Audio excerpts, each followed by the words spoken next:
Hi Project Nerdy, this week we're talking about Donnie Darko, which I watched for the first time when I was 15 and it scared the crap out of me. I couldn't sleep all night because of that stupid bunny.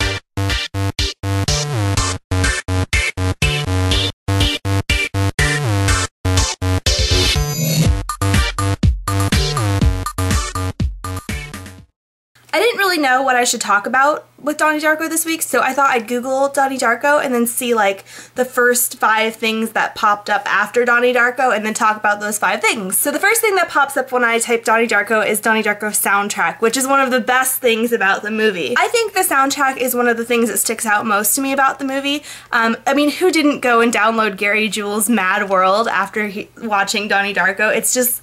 when I think of that song or that movie, I think of the two as one and the same. The soundtrack at the time was very low budget, and so Michael Andrews basically came up with the score for it all on his own. He played all the instruments, piano, everything. It's actually pretty interesting too because the director actually didn't want any guitar or drums in the soundtrack, and I think that's interesting, and I think it really flows well with what happens in the movie, and the soundtrack's just amazing. The second thing that pops up is Donnie Darko explanation, which I'm not surprised about.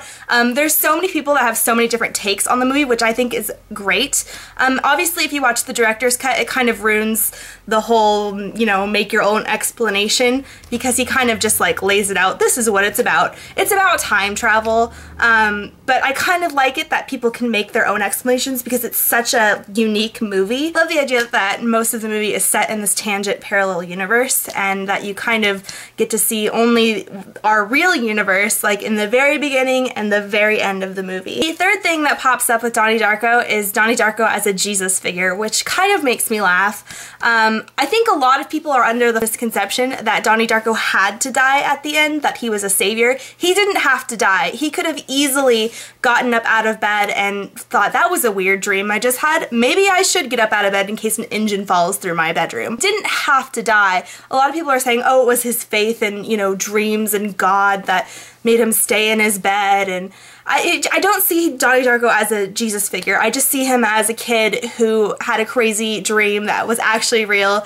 and, you know, he chooses to interpret it as a dream when he wakes up. Who wouldn't? Donnie, you didn't have to die, but, you know, it made for a good ending, so go you. The fourth thing that pops up is Donnie Darko quotes. Danny kind of went over some of these on Monday, so I won't go into huge deal. My favorite quote from the movie is when Donnie and Frank are in the movie theater, and he says, "Why are you wearing that stupid bunny suit?" And he goes, "Why are you wearing that stupid man suit?"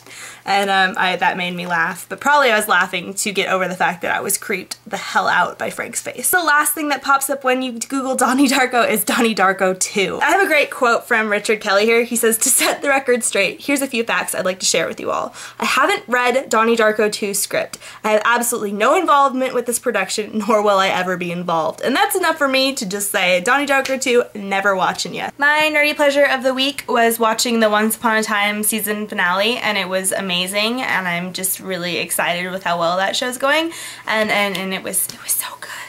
So I'm looking forward to the next season, like, because I want it to happen now. I hope Henry dies. He's annoying. He's an annoying little precocious child, and I hate precocious children. Die, Henry. That was Donnie Darko week. Yay. Good movie pick, guys, and I look forward to our next movie week. It's been kind of fun, so yay. Okay, Nick, I'll see you tomorrow. I'm excited to hear your take on stuff because you are into film more than anyone, I think, so this should be fun. Bye.